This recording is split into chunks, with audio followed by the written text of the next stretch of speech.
नमस्कार दोस्तों, आपका इस कार्यक्रम में स्वागत है जिसका नाम है रूबरू। आपको आज रूबरू करा रहे हैं एक ऐसे फनकार से, एक ऐसे कलाकार से जिन्होंने फिल्म इंडस्ट्री में अपनी एक पहचान बनाई होती है या एक मुकाम हासिल करना चाहते हैं। तो इस कड़ी में आइए आपको मिलवाते हैं एक ऐसे कलाकार से जिन्होंने भोजपुरी फिल्म इंडस्ट्री में तो अपनी पहचान बनाई है, साथ ही साथ ये हिंदी फिल्म इंडस्ट्री में भी अपना एक मुकाम हासिल करना चाहती हैं। और ये कलाकार हैं, ये गायिका हैं अमृता दीक्षित। आप सभी दर्शकों को अमृता दीक्षित का नमस्कार। हाँ, तो अमृता जी, सबसे पहले हम ये आपसे जानना चाहते हैं कि आपने गायकी में जो एक मुकाम हासिल किया है, तो इसकी शुरुआत कहाँ से हुई, इसकी नींव कहाँ से पड़ी? आपका वो पहला एल्बम या पहला काम जिसके बारे में आप दर्शकों को बताइए। मेरे ख्याल से सबसे पहला काम जिसमें शुरुआत हुई मेरी गायकी की, वो मैंने एक स्कूल में एक गाना गाया था।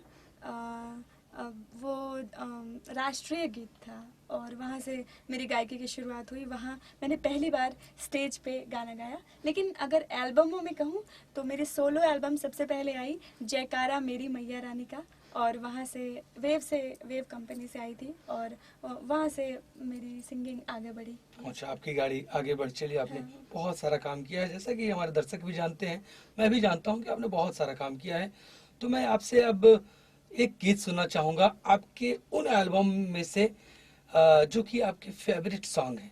उनमें से कोई एक गीत आप प्लीज हमारे दर्शकों के। हाँ, मैं वो गीत सुनाना चाहती हूँ जो मेरा फेवरेट है और जागरण जब भी स्टेज पर जाऊँ तो सबसे पहले गाती हूँ। वो गाना है माता रानी का है और सबसे पहला गाना आप लोगों को सुनाना चाहती हूँ। मेरा गाना है दीदार चाहिए माँ, दीदार चाहिए, दीदार चाहिए माँ, दीदार चाहिए, मेरे मैया रानी मैनू तेरा प्यार चाहिए, मेरी मैया रानी मैनू तेरा प्यार चाहिए, दीदार चाहिए माँ, दीदार चाहिए, दीदार चाहिए माँ, दीदार चाहिए। ये मेरा फेवरेट सॉन्ग है, फेवरेट भजन है। वो बहुत बहुत ही प्यारा गीत है, एकदम भक्तिमय माहौल जैसा लग रहा है बिल्कुल। अभी। तो अब इसके बाद मैं आपसे ये जानना चाहता हूँ कि आजकल आप क्या कर रही हैं? फिल्मों के लिए गा रही हैं, एल्बम्स अपना कर रही हैं, तो क्या कर रही है उसके बारे में थोड़ा बताइए। मेरी 2 फिल्म भी आई है, दीवाना 2 और ले जाए दुल्हनिया पाकिस्तान से। उन दोनों फिल्मों में मेरी आवाज़ है, मेरे गाने हैं, 2 गाने हैं और आगे भी काम जारी है। कुछ फिल्मों में गाई हूँ और हिंदी गाने भी गाई हूँ और एल्बम लगातार आ रहे हैं। अभी बोल बम का भजन आया था देवघर का, बम बम लहरी। अच्छा, तो हम चाहेंगे कि बम बम लहरी से कोई एक प्यारा सा गीत हो जाए तो बहुत अच्छा होता। हाँ, बम बम लहरी का एक गीत मैं आप लोगों को सुनाना चाहूँगी जो मैंने गाया था। रावण की कथा, मतलब देवघर कैसे स्थापित हुआ इस पर, तो उसका मुखड़ा सुनाना चाहती हूँ। सत्य शिव है शंकर शिव बसे हैं सबके अंदर, अजब गजब है इनकी कहानी, महादेव है भोले दानी, दानी बड़े सबसे सबको दिया है, भोले का नाम जिसने भी दिल से लिया है, भोले का नाम जिसने भी दिल से लिया है। क्या बात है, बहुत ही प्यारा गीत है और इसमें वीर रस की भी छटा दिखलाई दे रही थी। बिल्कुल, हाँ। तो ये तो आपने भक्ति गाने सुनाए। अब मैं आपसे हमारे दर्शकों के लिए कुछ रोमांटिक सॉन्ग सुनना चाहूँगा जो आपने फिल्मों में गाए हों या एल्बम्स में आपके जो हिट सॉन्ग हैं, वो एक गाना मैं सुनना चाहूँगा। हाँ, मेरा एक गाना सबको काफ़ी पसंद आया और वो लोकगीत था, वो आप लोगों को सुनाना चाहती हूँ। आप लोगों ने भी काफ़ी पसंद किया, दर्शकों ने काफ़ी पसंद किया। तू बहरा बड़ाए राजा जाने जवानी तंग करता, तू बहरा बड़ाए राजा जाने जवानी तंग करता, जवानी तंग करता, जवानी तंग करता, नींद अखियाँ से कर छेड़खानी, जवानी तंग करता, तू बहरा बड़ाए राजा जाने जवानी तंग करता। वाह, ये भी बहुत ही लवली सॉन्ग था, मज़ा आ गया और दर्शकों को भी ज़रूर पसंद आया होगा। तो बातचीत का सिलसिला आगे बढ़ाते हैं आपसे। अब हम दर्शकों के लिए ये जानना चाहते हैं कि भविष्य में आपकी क्या प्लानिंग है?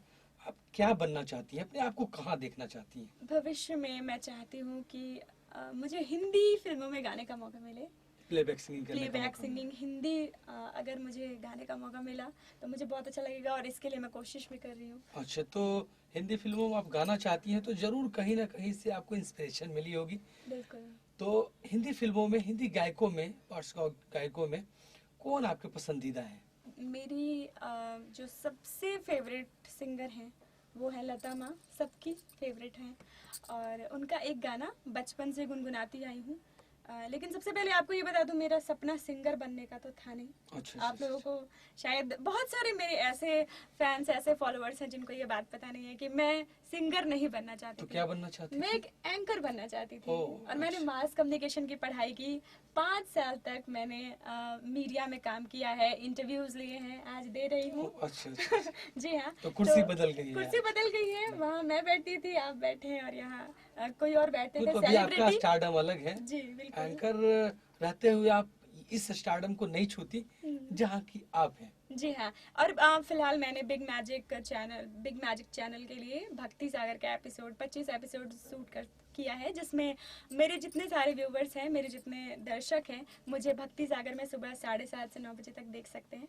और अगर गाने की बात करूं तो मुझे सबसे फेवरेट, जो बचपन से जिनको सुनते आई हूँ, लता माँ, और उनका एक फेवरेट गाना ज़रूर सुनाना चाहती हूँ। मतलब उन मुझे बहुत पसंद है। जरा सी आहट होती है तो दिल सोचता है, कहीं ये वो तो नहीं, कहीं ये वो तो नहीं, कहीं ये वो तो नहीं। हमारा सबसे फेवरेट बड़ा ही खूबसूरत गीत है, और ये गीत विविध भारती में छाया गीत वगैरह में बहुत आता है। तो ये थी हमारी छोटी सी मुलाकात, जी। और हम उम्मीद करते हैं कि दर्शकों को ये कार्यक्रम बहुत पसंद आया होगा, और आपकी चाहत पर हम फिर अमृता जी से मिलेंगे, रूबरू होंगे। लेकिन तब तक इजाजत दीजिए, नमस्कार।